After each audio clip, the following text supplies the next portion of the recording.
Welcome back. Republicans are making their case for an alternative to President Obama's health care plan. House members unveiled their version of a health care overhaul this morning, with Minority Leader John Boehner claiming the GOP knows what Americans want. If you look at their plan, it really is a big government-run plan that will take control of the delivery of health care in America. I don't think that's what most Americans want. The Republican plan would provide refundable tax credits for low-income Americans, insurance pools for states and business organizations, incentives for people to save long-term for health care, and extending tax benefits and savings to those without insurance from their employer. Here to make their case on health care reform are Ryan Grimm, senior congressional correspondent and blogger for the Huffington Post, and Chris Steyerwalt, the political editor for the Washington Examiner. Chris, do you have any idea how much the Republican plan would cost, who would pay for that cost, how many Americans it would cover?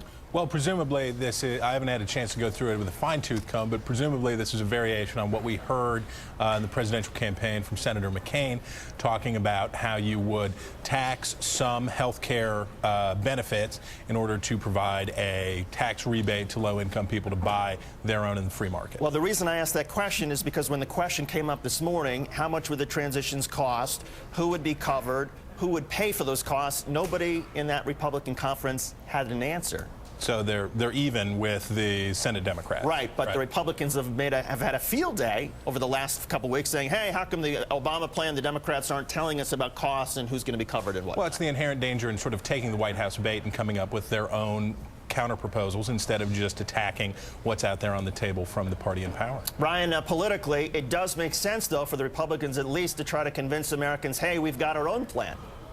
Well, sure, and Republicans have no obligation even to come up with a plan because, as Boehner said earlier this year, they're not in the business of legislating because they don't have the majority, and so the best that they can do is kind of snipe at the Democratic plan from the sidelines. Clearly, they've decided that it's it's in their interest to put forward their plan, but there are no specifics that are needed to come along with it because it's not going to become a reality.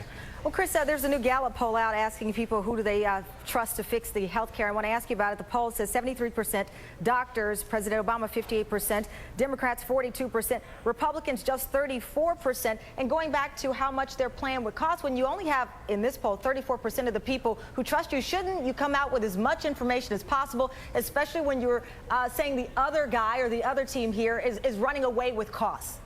Oh, goodness, no. The last thing you want to do is be specific. If you're the Republicans on this, the Republicans never have experienced any sort of majority on people thinking that they can fix the health care program because what Republicans offer is to avoid trouble. First, do no harm. Basically, their best argument is that if you like your health care, which about 80% of Americans do, that they promise not to take it away from you. But their House leadership, the GOP leadership is saying that they will lower health costs, improve the private marketplace, and expand accessibility. And they promise to keep the government bureaucrats out. And to quote Representative Roy Blunt, I guarantee we will provide you with a bill that costs less and provide better care for the American people. If it's going to cost less, then tell us.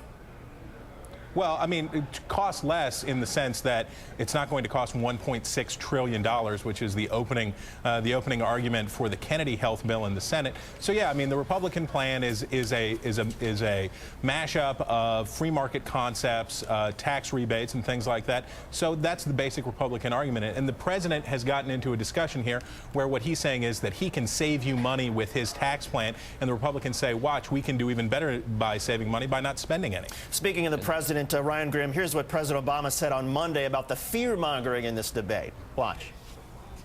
There are those who will try and scuttle this opportunity no matter what, who will use the same scare tactics and fear-mongering that's worked in the past, who will give warnings about socialized medicine and government takeovers, long lines and ration care, decisions made by bureaucrats and not doctors.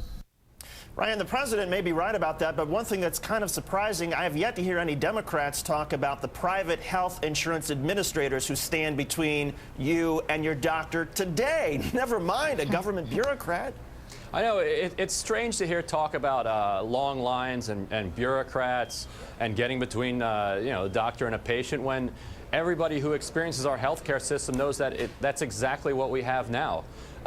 People don't want to deal with insurance companies, whether they're government-run or whether they're run by private insurance. They just want health care. You know, the Republicans keep talking about choice as if picking an insurance company is like walking into a Quiznos and getting a sandwich. People don't care. They just want good health care, and if they do have health care now, they don't want it to suck. It's a pretty simple argument. Ryan Grimm and Chris Starwell. Ryan, always with the way of words. We appreciate you both coming on. Good to have you both. And you know.